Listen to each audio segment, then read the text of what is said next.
C'est pour ça que de plus en plus, mes bien-aimés dans le Seigneur, dans les temps de la fin, l'église véritable, elle sera cachée. Comme au temps de Jézabel, les véritables prophètes étaient dans les grottes. C'est pour ça ceux qui partiront à l'enlèvement de l'église, ce sera ceux qui seront dans les coulisses et qui seront en train de se préparer pour le grand retour du Maître. C'est pour ça que Jésus veut te sanctifier. Laisse Jésus te laver par les eaux de sa parole. Voilà, la grâce, la paix par Jésus de Nazareth, le ressuscité du 3e jour. Alors aujourd'hui, mes bien-aimés, j'aimerais nous parler d'un sujet, c'est sur le joug des hommes. Vous savez, Jésus est mort à la croix pour nous rendre libres. Jésus est mort à la croix pour nous affranchir, pour nous délivrer, afin que nous puissions servir le Dieu vivant et vrai. Quand vous lisez, mes bien-aimés, dans le livre de Matthieu chapitre 27, à partir du verset 52, la Bible nous dit que quand Jésus va expirer, qu'il va mourir, il va pousser un grand cri, et le rideau du temple va se déchirer du haut vers le bas. Et mes amis, il faut savoir que sous la loi, le temple de Salomon était scindé en 3 parties. Il y avait les parvis, le lieu saint et le lieu très saint. Dans le lieu très saint, il n'y avait que le souverain sacrificateur qui pouvait rentrer une fois chaque année, rentrer au-delà du voile dans le saint des saints. Et le peuple n'avait pas accès à cet endroit. Et d'ailleurs, même lorsque le souverain sacrificateur rentrait dans cet endroit était tellement saint que le souverain sacrificateur avait des cloches. Et quand il rentrait dans cet endroit, il avait même en fait une corde. Et si on n'entendrait plus le bruit des cloches, on savait qu'il était mort et il fallait qu'on le tire avec une corde parce que cet endroit était tellement saint. Et mes amis, je ne sais pas si vous vous rendez compte, mais c'est cet endroit que Jésus, justement, là où Jésus nous a introduits, dans le Saint des Saints. Le rideau du temple a été déchiré. Nous allons prendre ce passage. Est-ce que mon frère, tu peux nous lire le passage de Matthieu chapitre 27 à partir du verset 52. Et nous sommes en fait justement par rapport au joug des hommes. Et le joug des hommes ramène la médiation des hommes, ramène en fait les doctrines des hommes, ramène la peur des hommes, le contrôle des hommes. Et Jésus est mort à la croix pour nous rendre libres. Alors est-ce que tu peux nous lire, mon frère, Matthieu chapitre 27 à partir du verset 52. Ok, donc je lis ceci au nom de Jésus. Les sépulcres s'ouvrirent et plusieurs... Alors juste, tu peux commencer à partir du verset 50, s'il te plaît. Verset 50, ok. Il dit, Jésus poussa un grand cri et rendit l'esprit. Et voici le voile du temple se déchira en deux. Depuis le haut jusqu'en bas, la terre trembla et les rochers se fondirent. Les sépulcres s'ouvrirent et plusieurs corps des saints qui étaient morts ressuscitèrent. Amen. Donc mes amis, quand Jésus va mourir à la croix, le rideau du temple va se déchirer de haut en bas. Et qu'est-ce que cela voulait signifier plus littéralement? Est-ce que tu peux nous prendre Romains chapitre 10 à partir du verset 3 à 4? Romains chapitre 10, le verset 3. Nous y sommes. Ne connaissant pas la justice de Dieu et cherchant à établir leur propre justice, ils ne sont pas soumis à la justice de Dieu. Car Christ est la fin de la loi pour la justification de tous ceux qui croient. Car Christ est la fin de la loi pour la justification de tous ceux qui croient. Amen. Alors mon frère, ma sœur, sache que lorsque Jésus est mort, le rideau du temple a été déchiré en haut vers le bas. Est-ce que mon frère, tu peux nous prendre Hébreux chapitre 10, le verset 19? C'est bon. J'y suis. Il est dit, ainsi donc frères, nous avons au moyen du sang de Jésus une libre entrée dans le sanctuaire, verset 20, par la route nouvelle et vivante qu'il a inaugurée pour nous au travers du voile, c'est-à-dire la chair. Amen. C'est-à-dire en fait que mes amis, quand en fait Jésus est mort à la croix et que sa chair a été déchirée, ça représentait le voile qui séparait le lieu saint du lieu très saint. Et littéralement Jésus en fait son corps a été déchiré, éclaté, pour que tu puisses avoir accès dans la présence de Dieu, dans le Saint des Saints. Donc littéralement, il n'y a plus un pape, il n'y a plus un gourou, il n'y a plus une assemblée qui est le médiateur entre toi et Dieu. Est-ce que tu peux nous prendre 1 Timothée chapitre 2 à partir du verset 5? Car il y a un seul Dieu, un seul médiateur entre Dieu et les hommes, Jésus-Christ homme. Amen. Car il y a un seul Dieu et aussi un seul médiateur entre Dieu et les hommes, Jésus-Christ homme. Contrairement à ce que l'Église catholique nous enseigne, où ils disent que pour confesser vos péchés, vous devez aller en fait justement voir en fait un prêtre pour confesser vos péchés. Ça, c'est complètement, anti-biblique, mes amis. Vous pouvez, la Bible nous dit dans le livre de 1 Timothée, de 1 Jean chapitre 2 à partir du verset 1, petits enfants, je vous écris afin que vous ne péchiez point. Et si quelqu'un a péché, nous avons un avocat auprès du Père, Jésus-Christ, le juste juge. C'est lui, mes amis, qui est notre avocat, où nous intercédons directement auprès de lui, et il est le médiateur de cette nouvelle alliance. Et le problème, mes amis, c'est que beaucoup veulent s'accaparer les âmes du Seigneur. beaucoup veulent en fait dominer en fait justement les âmes. Vous avez certaines assemblées où eh bien on va évangéliser les personnes et une fois que ces personnes sont évangélisées, eh bien ces prédicateurs deviennent des gourous, deviennent des médiateurs, ça devient des contrôleurs spirituels où justement eh bien on commence en fait à voir la couverture spirituelle. La cure d'âme, mes amis, pour votre information, vient de Calvin.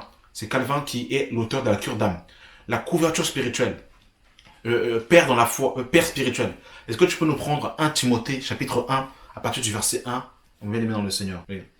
Paul, apôtre de Jésus-Christ, par ordre de Dieu, notre Sauveur, et de Jésus-Christ, notre espérance. À Timothée, mon enfant légitime en la foi, que la grâce, la miséricorde et la paix te soient données de la part de Dieu le Père et de Jésus-Christ notre Seigneur. Amen. Donc nous avons des pères dans la foi, mais nous n'avons pas de père spirituel. Jésus dira dans Matthieu chapitre 23, n'appelez personne père, car vous avez un seul père, le Père qui est dans les cieux. Le père spirituel, c'est celui qui nous engendre, afin que nous puissions passer par la nouvelle naissance. Et ça, il n'y a que le Père céleste qui nous fait passer par la nouvelle naissance. Or, beaucoup de personnes, eh bien, ont une révérence, complètement idolâtre à leur homme de Dieu, au point où ils vont essuyer les chaussures de l'homme de Dieu, ils vont porter la Bible de l'homme de Dieu, ils vont ouvrir la porte de l'homme de Dieu, ils vont aller déboucher les toilettes de l'homme de Dieu. Ils sont devenus complètement idolâtres. Quand l'homme de Dieu se lève, on acclame. Quand l'homme de Dieu en fait prêche, on va dire prêche papa, on va acclamer les hommes, les complètement idolâtres. Et ça c'est terrible mes amis, parce qu'en fait la Bible nous dit que les idolâtres n'hériteront pas le royaume des cieux. Et ça vraiment, il faut que en fait, en tant que chrétien, on le sache afin d'être délivré pour ne pas être sous le joug des hommes. Est-ce que tu peux nous lire Galates chapitre 5 à partir du verset 1? Amen. Il est dit, Galates 1, chapitre 5, verset 1, c'est pour la liberté de Christ que Christ nous a affranchis. Demeurez donc fermes et ne vous laissez pas mettre un nouveau joug de la servitude. C'est pour la liberté que Christ nous a affranchis. Demeurez donc fermes et ne vous laissez pas mettre de nouveau sous le joug de la servitude. Ça veut dire que mon frère, Jésus est mort à la croix pour nous et il y a des gens qui veulent nous rendre captifs. Amen. Et comment on peut rendre captif quelqu'un? Eh bien c'est simple, par des doctrines d'hommes, par des préceptes humains, par des lois humaines, par des visions qui ne sont pas bibliques. On va prendre les versets, on va les rafistoler et on va mettre la pensée de l'homme, une pensée charnelle, terrestre, qui n'est pas celle de Dieu. Est-ce que tu comprends? Est-ce qu'on peut lire 2 Corinthiens, chapitre 2, à partir du verset 8? Il est dit, prenez garde que personne ne fasse de vous sa proie par la philosophie et par une vaine tromperie, s'appuyant sur la tradition des hommes et sur les principes élémentaires du monde et non sur Christ. Waouh! Vous avez vu la tradition des hommes, la philosophie. Donc en fait, l'amour de la sagesse. C'est grave ça. Donc en fait, Jésus est mort à la croix, il a déchiré le voile du temple pour qu'on puisse avoir accès auprès du Père. Il y a un seul médiateur entre Dieu et les hommes, Jésus-Christ homme.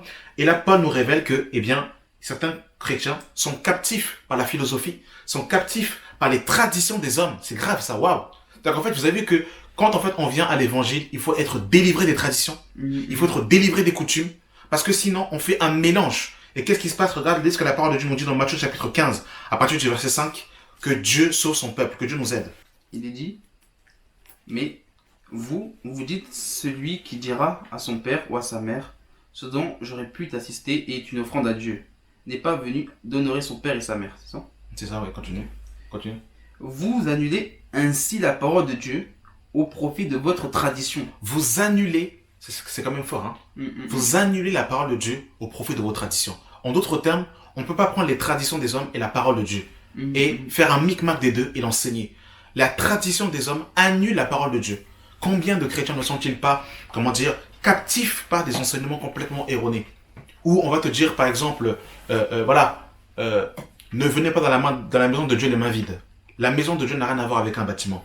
La maison de Dieu n'a rien à voir avec un bâtiment. Ce n'est pas en allant dans un lieu que tu rentres dans la maison de Dieu. La maison de Dieu, c'est toi, c'est moi, qui formons la maison de Dieu en esprit. Ça peut être dans un parc, ça peut être dans une maison, ça peut être dans un jardin, ça peut être dans un garage. C'est l'église, donc les frères et les sœurs, qui sont la maison de Dieu en esprit, qui forment la maison de Dieu spirituellement, mais qui ne sont pas, mais la maison de Dieu n'a rien à voir avec une brique. C'est quand on dit, ne touchez pas à mes oins. On va prendre ce verset complètement hors contexte pour que le pasteur puisse faire n'importe quoi, coucher avec les femmes, voler l'argent d'autrui, et on va dire, en fait, ne touchez pas à mes oins, pour justement rester la bouche muselée et ne rien dire. Et personne ne peut le reprendre. C'est quoi encore en fait la tradition des hommes? C'est quand par exemple vous avez un seul homme à la tête d'une église locale, c'est lui qui prêche du 1er janvier au 31 décembre. Si c'est pas lui, c'est sa femme qui prêche ou un pasteur qui vient des États-Unis. Et il n'y a pas justement ce désir de pouvoir justement former les disciples afin justement que d'autres personnes qui ont des grâces aussi puissent aussi exercer la grâce que Dieu aussi a donné aussi en eux afin qu'ils puissent aussi sortir. Un peu comme Paul a fait avec Timothée dans Actes chapitre 16. Quand il va voir Timothée qui justement en fait avait reçu en fait la parole de sa grand-mère et de sa mère, et bien Paul va prendre Timothée avec lui, il va l'encourager afin que Timothée puisse aussi lui aussi exercer le don qu'il a reçu. Mais quand en fait vos pasteurs vous trimballent à vie comme des sacs à main et vous dites seulement oui pasteur, oui pasteur, oui pasteur, et vous ne savez même pas à quoi Dieu vous a appelé, mes amis, ça c'est un problème. Ça c'est véritablement un problème. Et voilà, la disqualification, ça c'est quelque chose vraiment de grave. La disqualification des ministères. C'est-à-dire en fait élever un homme au détriment des autres. En disant voilà par exemple Jordan tu es avec moi et tant que si tu n'es pas avec moi, bah, tu ne peux pas avoir la vérité de quelqu'un d'autre. Ça c'est grave ça. Ça c'est grave. Est-ce que vous savez que quand Moïse a échoué parce qu'en fait il a frappé le rocher de parole du rocher, et ben Dieu a suscité Josué. Il a suscité Josué. Ça c'est grave. Vous savez que Élie disait je suis seul. Et Dieu va dire, je me suis réservé 7000 hommes qui n'ont pas péché, les genoux devant Baal. Donc vous avez mes amis, Dieu n'a pas élevé un seul homme dans cette génération qui est en fait la révélation suprême. Que Dieu nous sauve. Et regardez, je terminerai par là. Nous sommes dans Matthieu chapitre 11. Okay. Venez à moi, vous tous qui êtes fatigués et chargés, et je vous donnerai du repos. Verset 29. Prenez mon joug sur vous et recevez mes instructions, car je suis doux et humble de cœur, et je vous trouverai le repos de vos âmes, car mon joug est doux et mon fardeau est léger. Waouh, ça c'est terrible ça. Venez à moi vous tous qui êtes fatigués et chargés, et je vous donnerai du repos. Prenez mon joug sur vous et recevez mes instructions, car je suis doux et humble de cœur. Mais il y a des chrétiens depuis qu'ils ont reçu Jésus, ils sont aigris, ils sont lourds. Parce qu'on met sur eux une charge qui n'a rien à voir avec la parole de Dieu. Et ce sont en fait des doctrines d'hommes, des jougs d'hommes, des jougs d'hommes. Et je vais citer quelques exemples en fait de jougs d'hommes, et après je vais laisser la parole à Jordan s'il voudrait éventuellement rajouter peut-être quelque chose par rapport à ce qui a été dit. Le joug des hommes c'est quoi? C'est tout ce qui n'a aucun fondement biblique. C'est tout ce qui ne résulte pas de la doctrine de Christ, du fondement des apôtres et des prophètes. Voilà. Vous avez par exemple, certaines dénominations par exemple où la tenue qu'il faut en fait avoir, il faut s'habiller en vert par exemple. Par exemple en fait chez les kimbanguistes, il faut s'habiller en vert par exemple. C'est la tenue en fait ça c'est vraiment grave. Donc vous avez ça, on va vous imposer par exemple voilà si tu portes je sais pas par exemple en fait il y a tellement de choses. Qu'est-ce que tu en penses frère un peu de ça? Pour faire bref, quand je pense que tu as tout dit. Lorsque nous prenons en fait Matthieu 16, Jésus leur dit, gardez-vous, c'est bon Jésus leur dit, verset 6, Jésus leur dit, gardez-vous avec soin du levain des pharisiens et des sadducéens. Donc, ici en fait, ce que le Seigneur veut dire par le levain, c'est la tradition. C'est-à-dire le péché, premièrement c'est le péché, parce que le levain c'est le péché, mais c'est la joie à la parole aussi, mais il fait référence aussi à la tradition. Donc, il faisait référence à la tradition des pharisiens et des sadducéens, c'est-à-dire le Talmud, toute leur tradition en fait qui vient en fait poser un joug en fait sur les Juifs. Et on comprend par là que lorsque nous lisons Marc 2, lorsqu'en fait les apôtres en fait allaient faire certaines choses pendant le jour du sabbat, et ben on va voir que les pharisiens en fait vont reprocher au Seigneur en fait que regarde ce que tes disciples font. Et on comprend par là en fait qu'ils étaient sous un joug, parce que la loi de Moïse c'était un joug, mais ils se sont rajoutés en fait des traditions en fait pour que ça soit encore plus un joug. Donc, c'est-à-dire qu'ils ne pouvaient plus supporter en fait toutes ces choses-là. C'était des choses en fait qui étaient impossibles à accomplir. Même le jour du Shabbat, pour prendre un épi, frère, on avait même vu celui qui a ramassé du bois, on l'avait lapidé à mort. Les disciples de Christ avaient pris juste des épis, on les a condamnés. Le Seigneur avait pris l'exemple du sacrificateur qui lui-même en fait manque au Shabbat. Que même David, lorsqu'il était parti prendre des pains de proposition dans le temple, dans le tabernacle, il avait manqué également au Shabbat. Donc on comprend par là, frère, que beaucoup d'hommes en fait se mettent des jougs en observant en fait certaines lois mosaïques, en observant des lois mosaïques, ou en fait en s'éloignant en fait clairement de la saine doctrine en fait, ce que les apôtres et les prophètes n'ont pas prêché. Donc voilà. Vraiment que Dieu nous sauve, que Dieu nous aide. Vraiment, Seigneur, sauve-nous. Amen. En tout cas, j'espère que cette vidéo va vraiment secouer, va vraiment délivrer beaucoup de personnes qui sont sur le joug des hommes. Sortez du joug des hommes et revenons à la simplicité de l'évangile. Merci d'avoir pris le temps de regarder cette vidéo et que la grâce et la paix soient avec vous au nom de Jésus. Amen. Amen.